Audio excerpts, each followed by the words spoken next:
essai sous le titre de singularité. Singularité au pluriel. On imagine par là que je ne vais pas parler que d'une singularité, mais de plusieurs singularités. Je sais, pour avoir cherché, que la singularité est plutôt un phénomène physique, mais on peut l'utiliser de plein de façons. Donc, peut-être ça vient du fait de singulier, le fait d'être le singulier, l'un, le seul, l'unité. Et voilà, donc quelque part, alors l'unité de singularité au pluriel, ça peut paraître un peu antinomique, mais faisons l'effort, faisons le vœu de réussir cet essai verbal, cette improvisation en libre cours, libre déroulement. Donc les singularités. Quelques mots, ce mot-là caresse quelque chose, touche quelque chose en moi. On voit à cette idée de spécificité. Quelque part, on se conçoit comme spécifique, comme ayant quelque chose à revendiquer de particulier, de différent des autres. Peut-être c'est un peu présomptueux dans le sens où un peu exagéré de se définir comme singulier, comme ayant une place ou un statut à part. Le fait d'être ce qu'on appelle à l'étranger, communément à l'étranger. On est à l'étranger, même si on y est depuis un temps infini, ça demeure comme approche, ça demeure opératoire. On peut utiliser le terme être à l'étranger pour placer un certain nombre de raisonnements, voilà,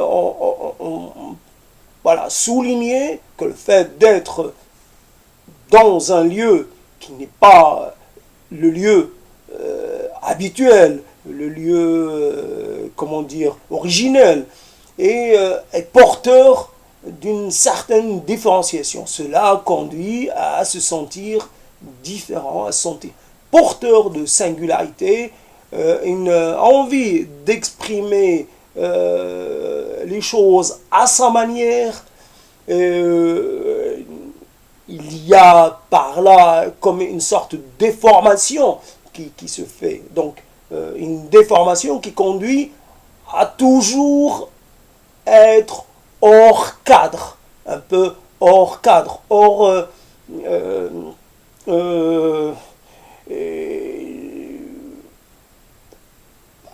on ne se satisfait pas de ce qui est offert, les cadres habituels, de l'inscription sociale offerte, de la détermination du statut. On a une demande supplémentaire de quelque chose de différent. On se sent porteur d'un désir d'individualisation, pas de séparation, mais on ne cherche pas à être mis de côté, mais plutôt on cherche à être pris dans une globalité beaucoup plus étendue que celle qui est visible. Il y a une part d'invisible en nous, quelque part, une part d'inhabituel, une part de hors sujet, comment dire, une sorte d'extranéité.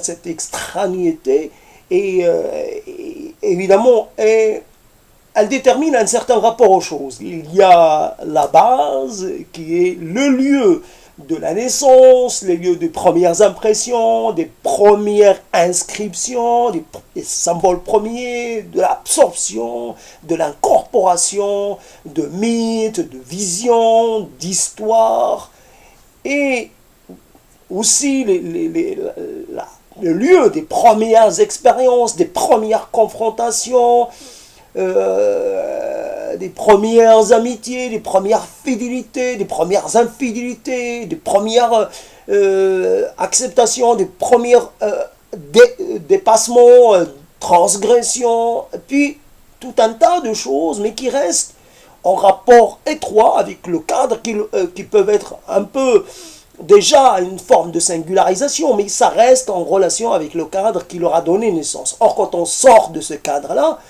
et on amène avec soi tout ce qui est déjà, qui nous définit, et on se retrouve à devoir incorporer d'autres manières d'être, d'autres mythologies, d'autres histoires, d'autres récits, d'autres...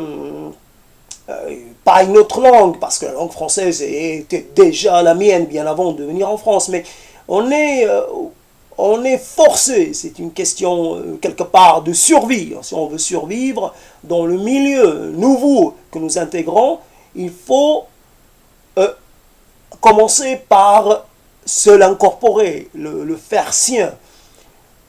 Mais cela ne se fait pas de façon complète et définitive. Il y a toujours comme un soupçon de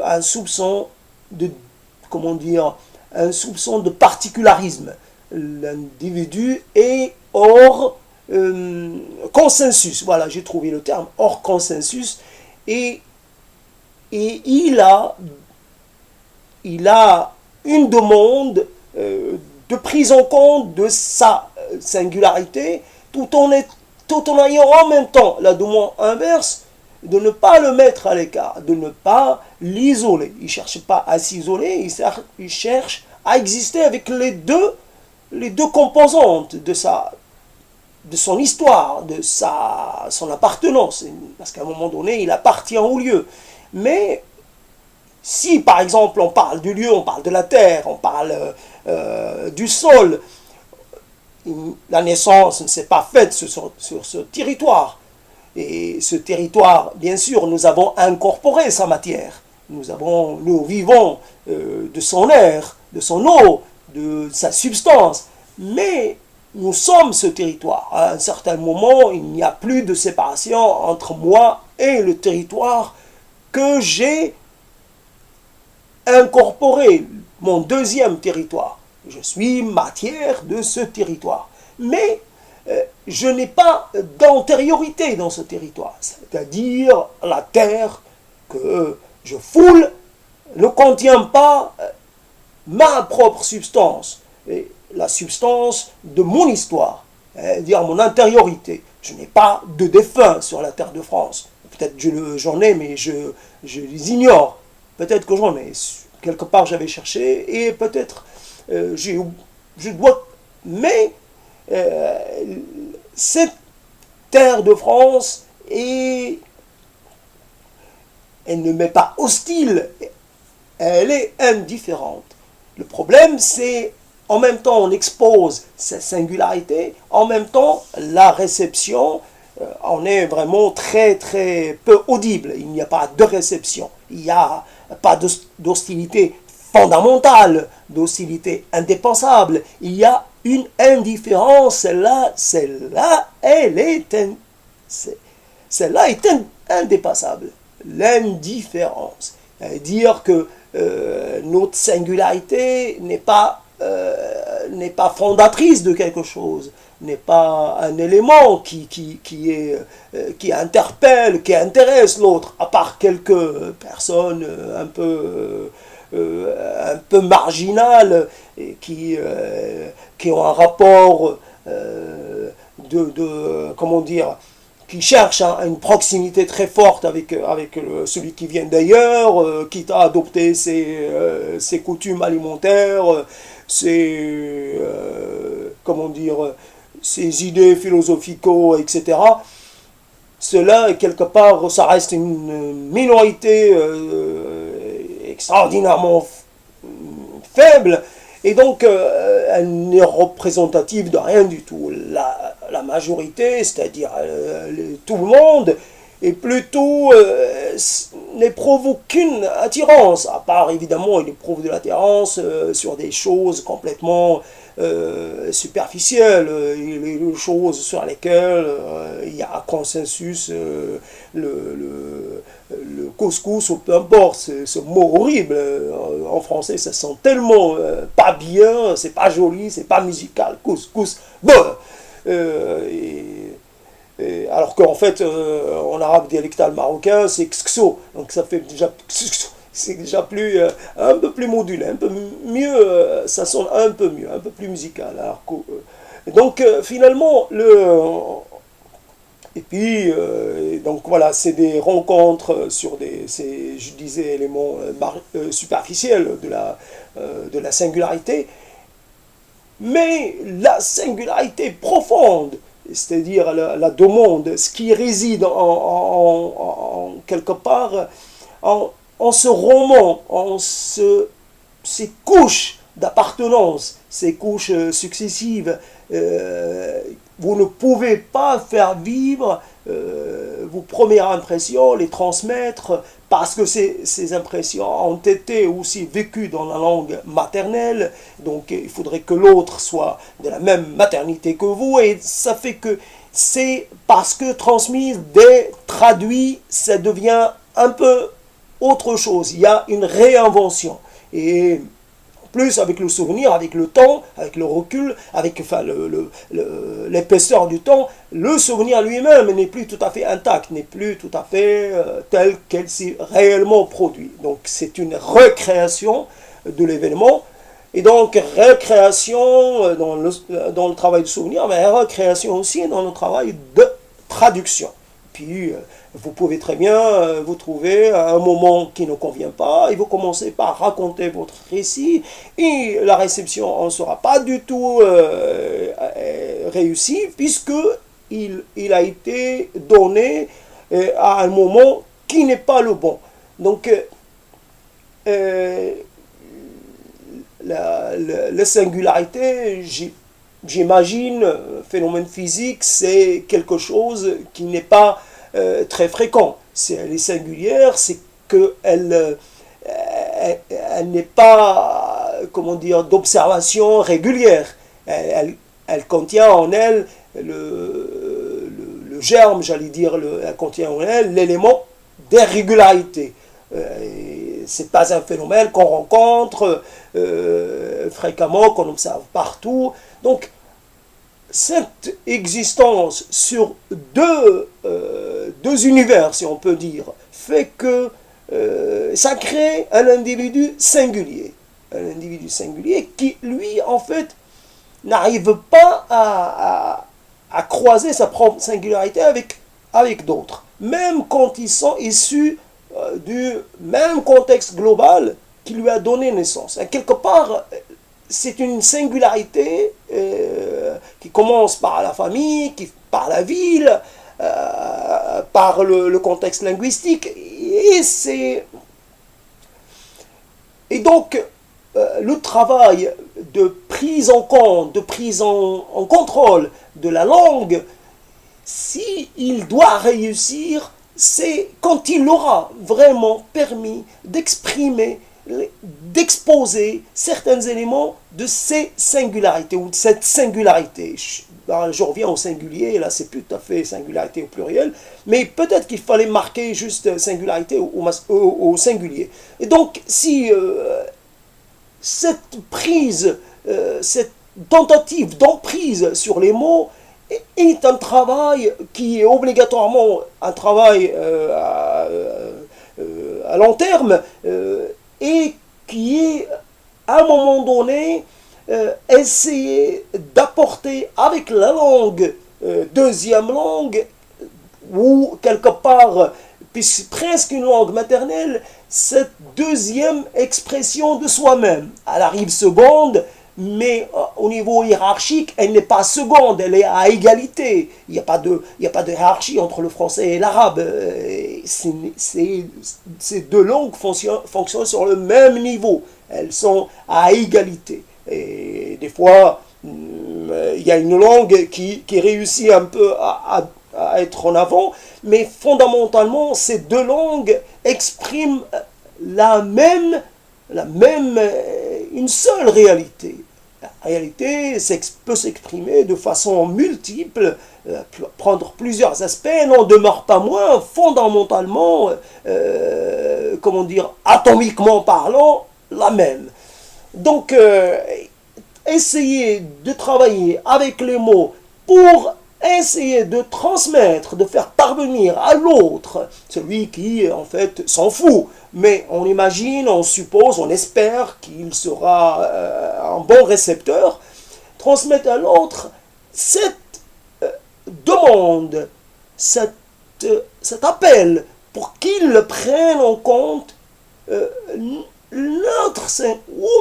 mes singularités, qu'il les en tient compte dans le jugement, dans l'approche qu'il aura, et quelque part, ça permet une certaine souplesse, c'est-à-dire que la personne, elle va pas garder ses préjugés intacts, elle va introduire de la variabilité, ce qui permet d'introduire la variabilité, de la souplesse dans l'approche qu'elle aura. Donc finalement, si elle est heurtée par un comportement, par une réflexion, par une attitude, par des choses qui ne sont pas acceptables à première vue, comment dire, des choses mal dites, des choses dites de façon excessive, il saura que c'est une expression de la réalité intrinsèque, la réalité intérieure d'une personne. Singularité aussi dans la vie tout court, les chemins que chacun prend font de lui une singularité, la multitude ou la multiplicité de chemins. Nous avons incroyablement de chemins différents. Notre sort entier repose sur le fait qu'on est cheminé là ou ailleurs. Et cela fait de nous un être différent, un être à chaque fois différent, parce que les trajectoires dépendent de la rencontre qu'on fera sur le chemin, dépendent des difficultés qu'il y a sur le chemin, dépendent aussi des opportunités qui nous sont offertes pendant qu'on chemine. Donc si on chemine sur une voie bien précise, si on choisit, ou qu'on ne choisit pas, mais qu'on se retrouve sur un chemin, évidemment, il y a d'un côté, on laisse les autres chemins, et ce cheminement-là, ce voyage, nous fabrique, comment dire, nous façonne. Et donc, nous sommes singuliers parce qu'il y a une infinité de chemins. Malgré tout, même si ça peut paraître, il y a des correspondances partout, on trouve dans le destin de chaque individu des éléments de ressemblance avec un autre, etc. Il y a une infinité de chemins. Bon, je l'ose espérer, en tout cas au moins poétiquement parlant, métaphysiquement parlant, je ne sais pas. On peut espérer qu'il y ait et que... Et donc, selon que, par exemple, on choisit de s'arrêter à tel endroit, selon que le chemin, on l'emprunte à telle ou telle saison, à tel ou tel moment, on est aussi, donc, dépendant du contexte, dépendant de notre capacité à nous mouvoir. Si on à une capacité à venir à bout des difficultés, à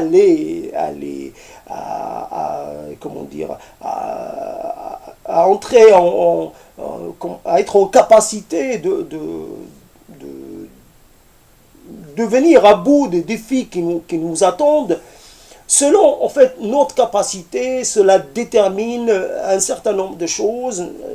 Celui qui a la grande capacité, parce que le chemin qu'il a choisi lui convient mieux, et si on a choisi un chemin qui ne nous convient pas, obligatoirement, on est mal parti. Donc ça trace de nous une singularité. Et puis après, ça joue des tas de choses, parce qu'on a pris contact avec un livre, avec une pensée, de façon accidentelle, de toutes les façons.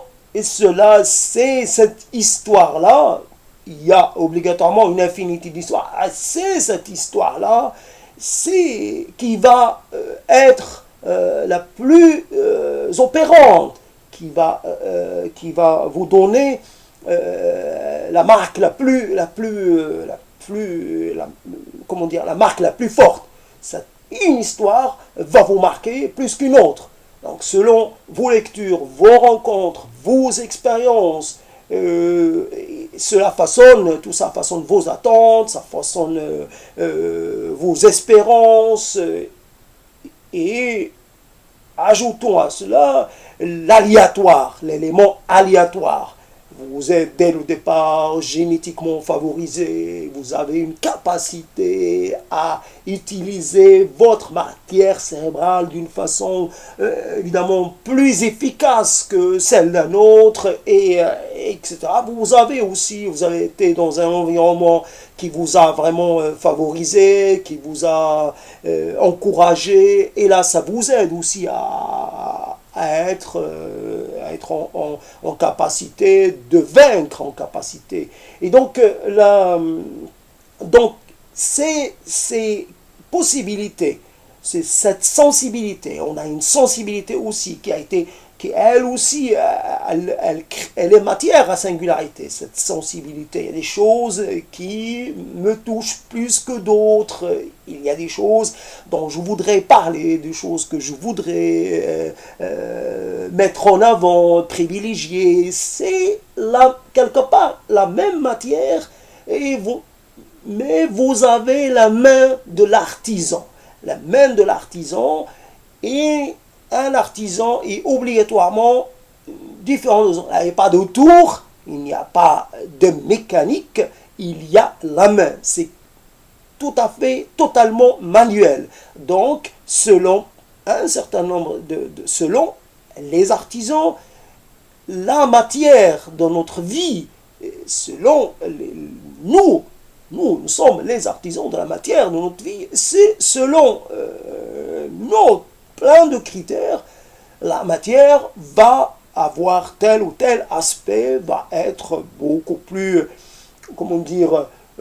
beaucoup mieux constitué, mieux abouti, etc., etc.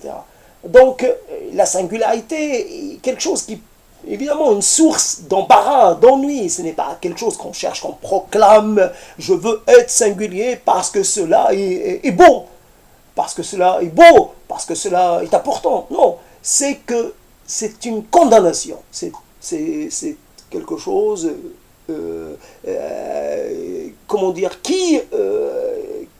qui est une sorte de déterminisme. Je répète les mots, mais le mot déterminisme est un peu facile à utiliser, à mettre à toutes les sauces, mais c'est une singularité comme une sorte, à un moment donné, ça peut être vécu comme une sorte de malédiction.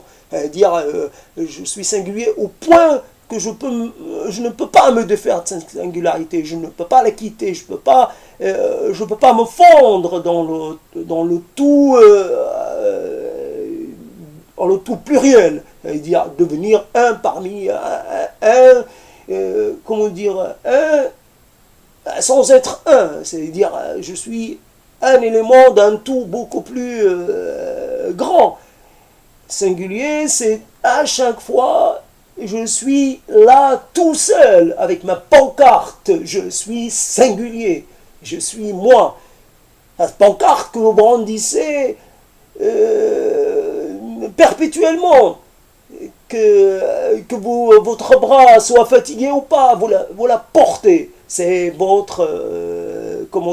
c'est presque votre marque d'infamie. Vous avez cette marque-là et vous l'avez, et c'est un horizon indépassable. Et voilà, donc la singularité.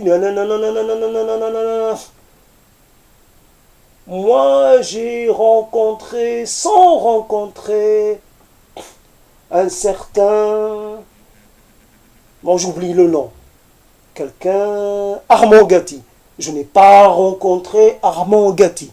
Il était là et je ne suis pas allé rencontrer Armand Gatti. Singularité, c'est que je suis toujours en deuil d'Armand Gatti. Et cette rencontre avec Armand Gatti. J'ai rencontré Serge Pey. Bah, voilà, je ne suis pas en deuil de Serge Pey.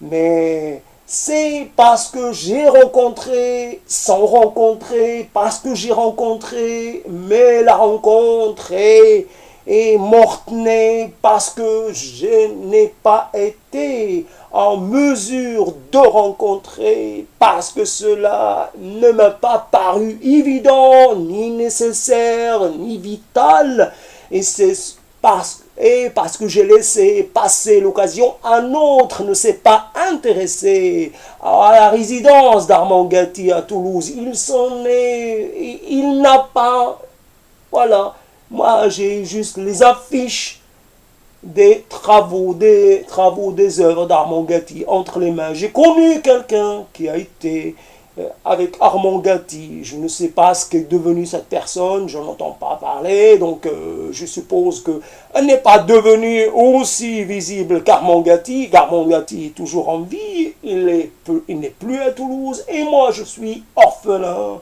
de cette chose qui ne s'est pas produite. Donc singulièrement, j'ai cette singularité, j'ai ce désir que je ne peux satisfaire.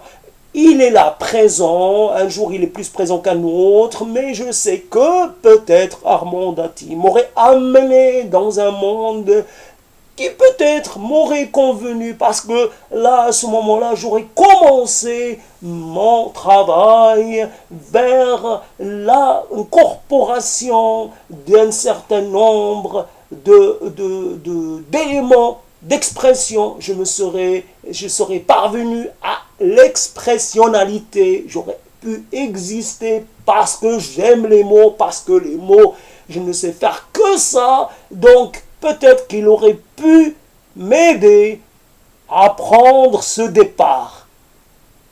1000 ans après, on va dire, ça fait 30 ans qu'Armand Gatti est passé par Toulouse. Et donc, en 30 ans, je n'ai rien fait. Parce que ce moment-là m'a échappé. Donc, singulièrement, singularité, je reste en demande.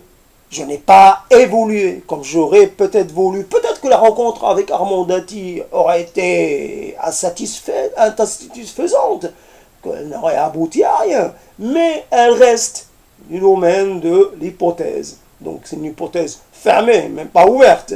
Et donc voilà, quelque part je recrée ce que je n'ai pas pu vivre, ou ce que je ne me suis pas donné les moyens de vivre, à travers ces dires, à travers ces prises de parole, grâce à cet élément nouveau qui est l'Internet. Et cela est... et dans ce travail, je pense être singulier. Il y a plein de gens qui s'expriment sur l'Internet. Moi, je m'exprime aussi. Évidemment, je n'ai pas toutes les singularités que je veux. Il y a des éléments de langage que j'utilise comme tout le monde. Il y a des images auxquelles je fais appel. Mon imagination est assez limitée. Le français, des fois, me fait défaut. Et ma mémoire aussi. Donc, malgré tout, j'essaie de m'installer dans ce rapport au mot. Ce qui est important, c'est le mot. Après, évidemment, derrière le mot, il y a le sens. Derrière le mot, il y a une demande de quelque chose. On demande est-ce que quelque chose existe, s'incorpore, se matérialise. Mais à défaut de cela, on peut rester uniquement au niveau du langage. C'est-à-dire, à un moment donné, dire, parler, même face à un mur, mais parler parce que c'est dans la parole que réside une grande partie de notre essence et de nos singularités.